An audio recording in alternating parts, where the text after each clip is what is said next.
Horizon, an American Saga. This is part one of Kevin Costner's new epic Western saga, and Chris and I finally had a chance to sit down and watch this the other night.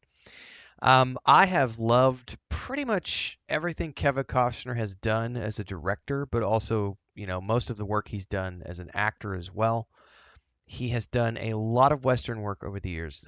Most people know him from Dances with Wolves, which was, of course, the one where he won all the awards, but he's also done other films like Open Range, which, if you've not seen that movie with Robert Duvall and just a cast of amazing people, you need to watch Open Range because it's freaking amazing.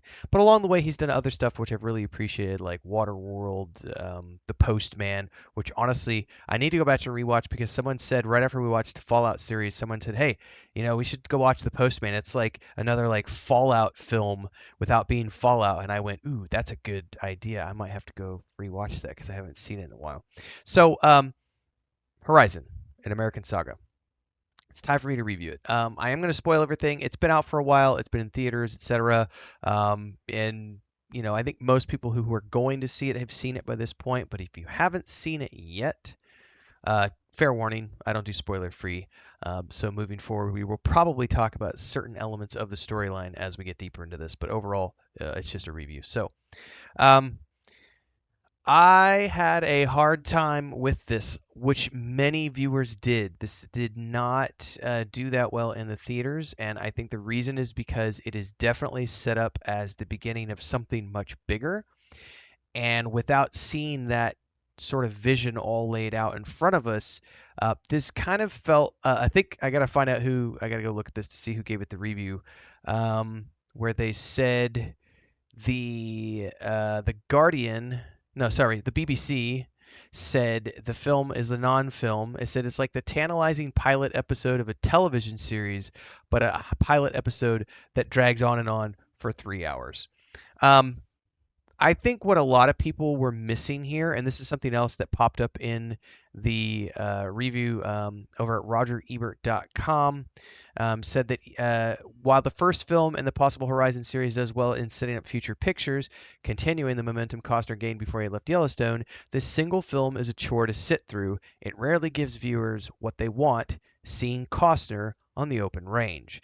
It gives us few memorable characters outside of Costner. I can't remember the name of a single figure without looking at my notes. And that is a problem in that Costner doesn't actually show up until I don't really know exactly, but like halfway through the film. And he seems to have a sort of, once he's there, he's one of the main characters that the story follows. But there are so many storylines that are overlapping here. Again, without seeing the total vision for what's going on in the pipeline, it's hard to kind of understand exactly what's going on in some places. It started off with confusion.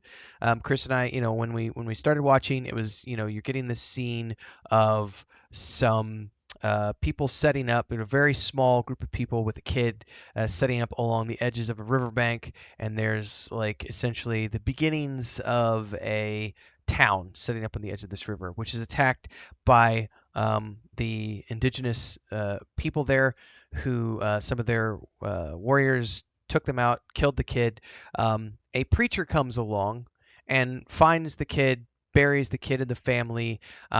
There's like a camera shot that pans to like this tree where he puts the signposts, buries them, and suddenly we're without, like, I don't remember any sort of on-screen notification that we had jumped forward several years, to the point where Chris and I paused.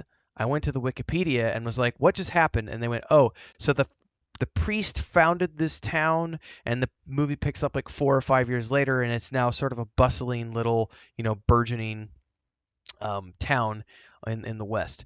So there was definitely moments like that which happened. Also, there was a lot of jumping around between locations, like large gaps. Like this takes place in, I believe, I'm gonna go to the notes here, because the main storyline here starts in Horizon, which is in the San Pedro Valley, which I believe is like Arizona, if I'm not mistaken. And then we're also getting stuff from Wyoming and Montana, and the Santa Fe Trail.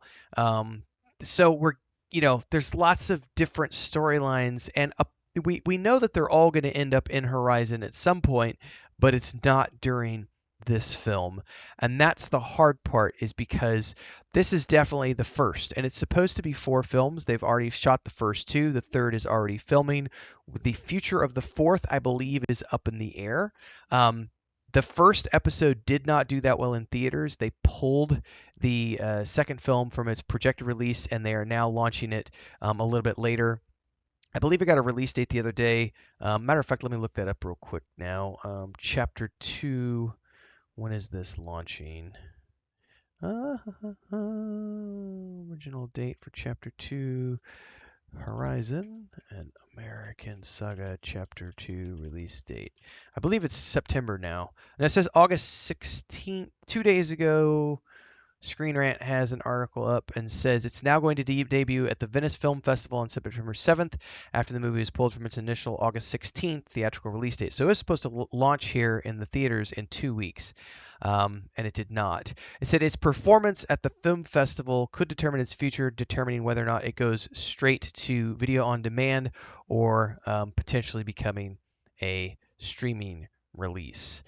So it's going to be a debut at the film festival, but that doesn't mean it's getting a full-on theatrical release quite yet. So the second episode of this has been delayed. The third, I believe, is filming, if I'm not mistaken. I mentioned that a minute ago. Fourth, I don't know enough about it to figure this out. This definitely feels more like a series than it does a standalone film. And understanding that he mostly financed this out of his own pocket, he's definitely kind of doing what he wants to here. And this is the thing with Kevin Costner, is that I do trust his vision as a director because he has done amazing things directing westerns in the past. But even I will admit, like many of the critics who have seen this film, that I felt like there was a little too much going on in this first film without having the second film to sort of booknote it. I think this would have been much better if they released these. I mean, to be honest with you, this would have been way better in my mind as a streaming event where you have the first, this 3-hour saga of this first film broken into like hour-long episodes, and you do 3 here in season 1 and 3 in season. You get a 6-episode series. You can break it down into 40-minute, 45-minute episodes. You could get an 8-episode. I need to make sure I said seasons, not series. You could get like an 8-episode run out of this. Would have been great. And then you come back into a second season and it's done. Or you do like they do in England, and you do like the 3-episode runs. Like if you ever watch Sherlock or any of those shows, they usually do like 3 episodes, and they're usually like an hour and 20 minutes, hour and a half, hour and 15 minutes, whatever long. They could have done something like that. So reviewing this is tricky. It's kind of like reviewing the first part of Zack Snyder's Rebel Moon, because that was one part of a 2-film series, and then they're doing the R-rated version later, which is much bigger and has all the stuff that was cut out for the PG-13 versions. And so it's like, well, if it's going to be released in such a weird format, it's kind of hard to review the first one without having seen the second one, which may give us more notes and character reveals that help us impact the story of the first one. I will say that everybody who was on screen in this film gave it their all. There is a staggering amount of known actors in this film. I could go down the list of cast members, but there is just, I mean, Kevin Costner, Sienna Miller, Sam Worthington, Giovanni Ribisi, Michael Rooker, just to name a few. Jamie Campbell Bower, who was he was not on screen long enough. Luke Wilson, just Will Patton showing up again, like Postman reference again.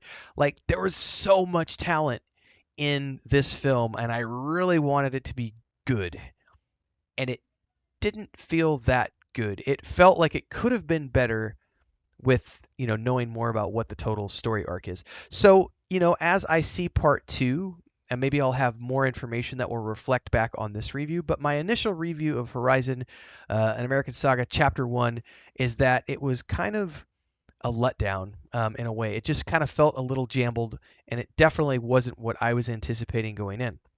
That being said, I do appreciate his vision as a director. I do trust his vision as a director, and I do want to see the whole saga to see how this all plays out long term. But purely from my first gut reaction, I would probably give this like a 6 out of 10, because it just felt like there was too much going on, not enough like diving into all of the characters. Some of the storylines felt like it's like, well, how are these all going to tie up? We don't know yet. We'll see later on down the road. Love to hear your thoughts. If you've seen this yet, drop them down in the comments below. And of course, check out the playlist because I do review a lot of different movies and TV shows and beyond. And we have other stuff coming up that we're going to be reviewing. So stick around for that. In the meantime, like, subscribe, hit the bell icon. Never miss an update. Daily streams here and on Twitch. And I'll see everybody in the next one. Stay safe and happy watching.